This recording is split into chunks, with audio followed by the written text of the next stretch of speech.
Im Jahr 1400 hätte kaum jemand auf Europa gewettet, nicht auf diesen zersplitterten Kontinent am Rand der bekannten Welt, nicht auf seine kleinen Königreiche, seine endlosen Kriege, seine armen Böden, seine gefährlichen Meere. Die großen Zentren lagen anderswo, in China, in Indien, in der islamischen Welt, entlang der Handelsrouten des Indischen Ozeans. Doch nur wenige Jahrhunderte später kontrollierten europäische Mächte Seewege, Kolonien, Rohstoffe, Märkte und ganze Kontinente. Aus einer Randlage wurde ein Machtzentrum, aus Schwäche wurde Dynamik, aus Konkurrenz wurde Expansion und aus Europa wurde die prägendste Kraft der modernen Welt. Die entscheidende Frage lautet nicht, warum war Europa überlegen, sondern wie konnte Europa so mächtig werden und welchen Preis zahlte die Welt dafür? Um diese Frage zu beantworten, muss man Europa zunächst kleiner sehen, als es sich später selbst erzählte. Im späten Mittelalter war Europa nicht der natürliche Mittelpunkt der Geschichte. China verfügte über große Städte, Verwaltungstraditionen und technische Fähigkeiten. Indien war eine der bedeutenden Wirtschaftsregionen der Welt. Die islamische Welt verband Handelsräume, Wissenszentren und politische Macht. Der Indische Ozean war ein gewaltiges Netzwerk aus Häfen, Märkten, Schiffen und Waren. Europa war Teil dieser Welt, aber nicht ihr Zentrum. Viele Güter, Ideen und Technologien kamen aus anderen Regionen: Gewürze, Seide, Papier, mathematisches Wissen, Navigationshilfen, Handelspraktiken. Sie gelangten über lange Wege nach Westen. Europa war nicht isoliert. Es war abhängig von Verbindungen. Und doch entwickelte dieser Kontinent eine Eigenschaft, die später entscheidend werden sollte: dauerhafte Konkurrenz. Europa war politisch zersplittert. Königreiche, Fürstentümer, Stadtstaaten, Republiken und Imperien lagen eng beieinander. Sie kämpften um Land, Steuern, Soldaten, Handelswege und Prestige. Diese Zersplitterung war zunächst eine Schwäche. Kriege waren häufig, Grenzen veränderten sich, Herrscher misstrauten einander, aber dieselbe Schwäche erzeugte Druck. Kein einzelnes Reich konnte den gesamten Kontinent kontrollieren. Wer an einem Hof scheiterte, konnte an einen anderen gehen. Händler, Kartografen, Schiffbauer, Drucker, Gelehrte und Söldner fanden immer wieder neue Auftraggeber. Wenn ein Herrscher eine Idee ablehnte, konnte ein anderer sie nutzen. So entstand ein permanenter Wettbewerb.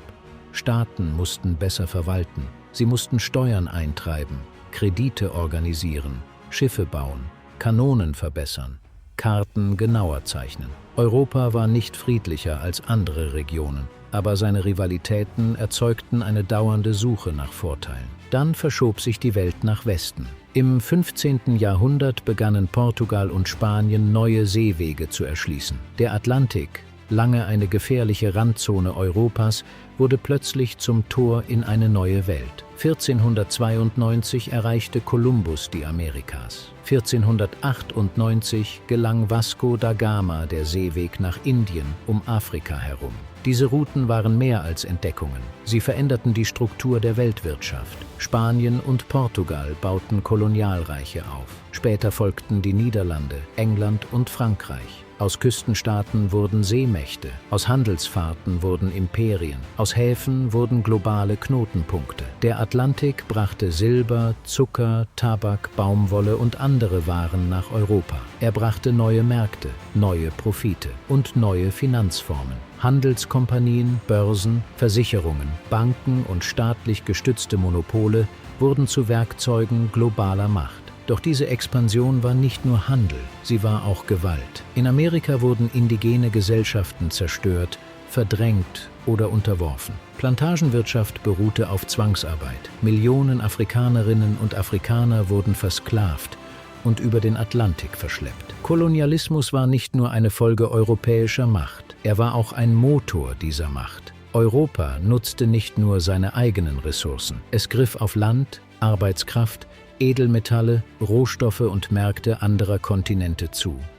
Dadurch verschob es seine eigenen Grenzen. Was in Europa fehlte, konnte anderswo genommen, gekauft, erzwungen oder kontrolliert werden. Hier liegt die große Spannung dieser Geschichte. Europas Aufstieg war Innovation, aber auch Ausbeutung, Navigation, aber auch Kanonen, Wissenschaft, aber auch Versklavung, Fortschritt, aber auch Gewalt. Im 17. und 18. Jahrhundert verlagerte sich die europäische Führungsrolle. Spanien und Portugal blieben wichtig, doch neue Mächte stiegen auf, die Niederlande und England. Die Niederlande entwickelten moderne Finanzmärkte und eine mächtige Handelsflotte. Amsterdam wurde zu einem Zentrum des Welthandels. Die niederländische Ostindien-Kompanie zeigte, wie privates Kapital und staatliche Interessen zusammenwirken konnten. England und später Großbritannien übernahmen viele dieser Strukturen und bauten sie weiter aus. Marine, Finanzsystem, Kolonien, Handel und Industrie wurden miteinander verbunden. Gleichzeitig veränderte sich die Bedeutung von Wissen,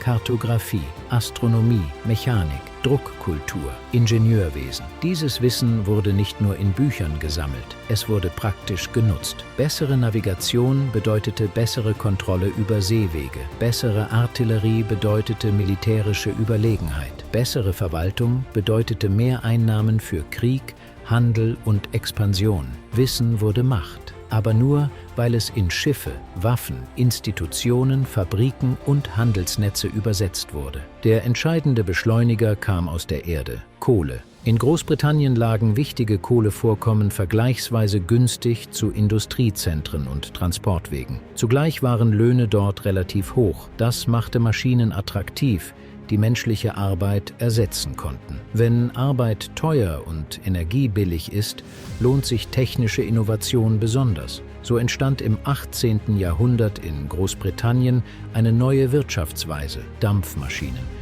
Textilmaschinen, Kohle, Eisen, Fabriken, Transportnetze. Die industrielle Revolution begann nicht überall in Europa zugleich. Sie war zunächst besonders britisch, doch ihre Folgen waren global. Industrie bedeutete nicht nur mehr Waren, sie bedeutete mehr Waffen, mehr Schiffe, mehr Eisenbahnen, mehr Kapital, mehr Energie, mehr organisatorische Macht. Europäische Staaten konnten ihre Überlegenheit nun technisch vervielfachen. Das war der Moment, in dem sich der Abstand zu vielen anderen Weltregionen stark vergrößerte. Die Forschung nennt diesen Prozess die Great Divergence, die große Auseinanderentwicklung. Wichtig ist, diese Auseinanderentwicklung war nicht selbstverständlich. Um 1700 oder sogar 1750 waren manche Regionen Asiens wirtschaftlich stark und hochentwickelt. Der europäische Vorsprung entstand nicht seit Urzeiten. Er entstand historisch und relativ spät. Zwischen 1500 und 1900 verdichteten sich mehrere Kräfte. Atlantikhandel brachte Kapital. Kolonien lieferten Ressourcen, politische Konkurrenz erzeugte Druck, Institutionen organisierten Investitionen, Wissenschaft lieferte Technik, Kohle lieferte Energie, Industrie vervielfachte Produktion, militärische Macht sicherte Märkte. Jeder Faktor verstärkte den anderen, deshalb scheitern einfache Antworten. Europa wurde nicht nur wegen Wissenschaft mächtig, andere Weltregionen hatten ebenfalls Wissen. Europa wurde nicht nur wegen Geografie mächtig. Geografie eröffnet Möglichkeiten, aber sie garantiert keine Dominanz. Europa wurde nicht nur wegen Kolonien mächtig. Kolonialreiche mussten erobert, verwaltet und wirtschaftlich genutzt werden. Europa wurde nicht nur wegen Institutionen mächtig. Institutionen wirkten vor allem dort, wo sie mit Handel, Kapital und Machtinteressen verbunden waren. Europas Aufstieg war ein Systemeffekt. Um 1900 stand Europa auf dem Höhepunkt seiner globalen Macht. Europäische Imperien kontrollierten oder beeinflussten große Teile Afrikas, Asiens, Amerikas und Ozeaniens. Europäische Sprachen, Grenzen, Rechtsformen, Handelsstrukturen und Bildungsmodelle prägten ganze Kontinente. Doch diese Macht war nicht dauerhaft. 2 Weltkriege, antikoloniale Bewegungen, der Aufstieg der USA und der Sowjetunion und später die wirtschaftliche Rückkehr Asiens. All das veränderte die globale Ordnung erneut. Trotzdem wirkt Europas Aufstieg bis heute nach. In Grenzen, die während der Kolonialzeit gezogen wurden, in Sprachen, die weltweit gesprochen werden, in globalen Handelsstrukturen, in wirtschaftlichen Ungleichheiten, in politischen Institutionen, in Vorstellungen von Staat, Fortschritt, Wissenschaft und Entwicklung. Europa wurde zur mächtigsten Region der Welt, weil ein zersplitterter Kontinent lernte, Konkurrenz nach innen mit Expansion nach außen zu verbinden, weil er Wissen in Technik verwandelte, Technik in Macht, Macht in Handel, Handel in Kapital, Kapital in Industrie und Industrie wieder in globale Macht. Doch diese Geschichte ist keine einfache Erfolgsgeschichte. Sie ist eine Geschichte von Erfindungsgeist und Ausbeutung, von Bewegung und Zerstörung, von Fortschritt und Gewalt, von Verflechtung und Ungleichheit. Europa wurde nicht mächtig, weil es außerhalb der Welt stand. Europa wurde mächtig, weil es die Welt in ein System verwandelte, das es für mehrere Jahrhunderte zu seinen Gunsten ordnen konnte. Und genau darin liegt die eigentliche Bedeutung dieser Geschichte. Wer verstehen will, warum die moderne Welt so vernetzt, so ungleich und so widersprüchlich ist, muss verstehen, wie Europa aufstieg und welchen Preis andere dafür zahlten.